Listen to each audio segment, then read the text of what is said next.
बेटावा का रे? अरे साला तू बर कलर पकड़ ले हो।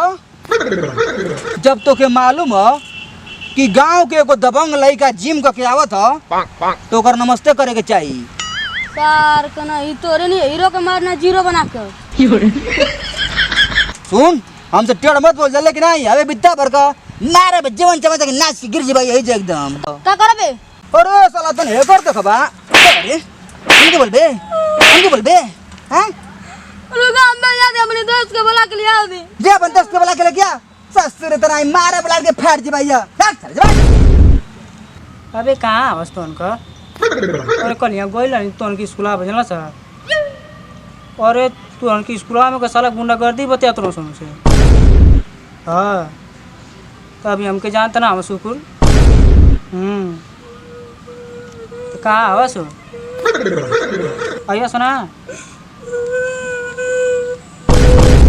फोन कर का हो गए कुछ बताइए का भला।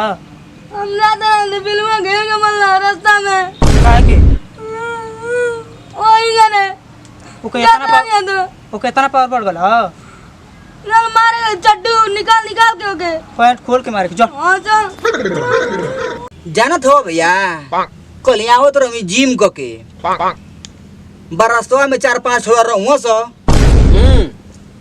तो हमके देख के कथ मस न कि बड़का बॉडी बनावत हुए गुंडा भइल हवे अरे हम से 5 ठौरा बड़ा ढीठ रहूं सो।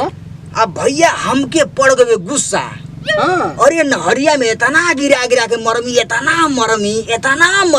इतना मरमी पूछा रुका तब तो वो मछरिया कुल रोडे पा गए। हाँ भैया इतना मरमी न कि सड़किया पर कम से कम 1 लाख आदमी खड़ा होकर तमाशा देखत रहूं लोग। अच्छा हाँ तो नहरिया पर रोडवा तो चौड़ा है तनिए में साइकिल जाला खाली 1 लाख आदमी कहाँ रहा नहीं वो तो जब मार होत रहे के नहीं आवाज जात रहूं। अरे पूरा आज दोगन ने कूद के मारत रही हो हटा के चाप देले रही बॉडीया में कि ना एकदम मचमचाए लगल कितने तो खून फेंक दम हाल पूरा एकदम। अच्छा है जिम का बॉडी है हैं जिम का बॉडी। हां जिम का बॉडी है। ओ बिलवा कैसन है कैसन मुंह बनाते ए सुन भैया हम जाते घर एकदम और पूरा बता के जो अरे सुने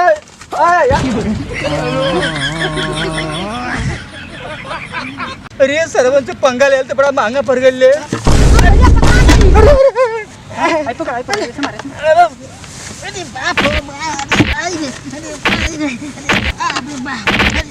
भैया सुन आज की बात हमारी भाई के मार दे ले जानत है खाट मुआ कर तो काट दे भीतर काट दे। तेरे मालूम ना मका कितना बड़ गुंडा है जा हाँ पूरा इंडिया का पुलिस दौड़ा और न तका आज की बात मरबे तुम जिम कर ले सर बहुत हीरो बने मुआ दे मबे भाग चलो भाग जल्दी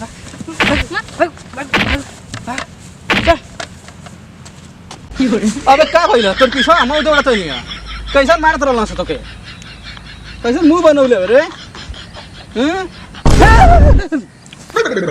बॉडी ना काम करत का तोर में दम मत आके देखा रे बाबू लइका जान के छोड़ दनी ससुर लोग आवा लोग ओ सारा तो सारे ना ना भैया क्या बोला था अरे गांव में को दुगो लइका रहना सा हां उन्होंने से मतलब हम देखा ले कि मारत रहल से लेकिन ये समझ लो करना के चिल्ला दो का लइका जान के छोड़ दनी लइका जान के अब रे बाबू तोर को दम मत बूटी काट के सार फेंक दे भेल सी सदा हमेशा भंगारी वाला भैया जानते हो कितना खुनसा आदमी है मारत रही सार तय करे 1 लाख आदमी देखा तो तमाशा खड़ा होके जा मत आके दिखाओ बाबू तो पावर हम देख लई भैया रुक जा हेलो बेइज्जती होई ये तर छटा का बात ये तर छटा का बा ना तो बेइज्जती होई जे में जिमिया करेला ना वो का बेइज्जती होई चला धीरे चला मार देला से छोटी लड़का मारे कितना था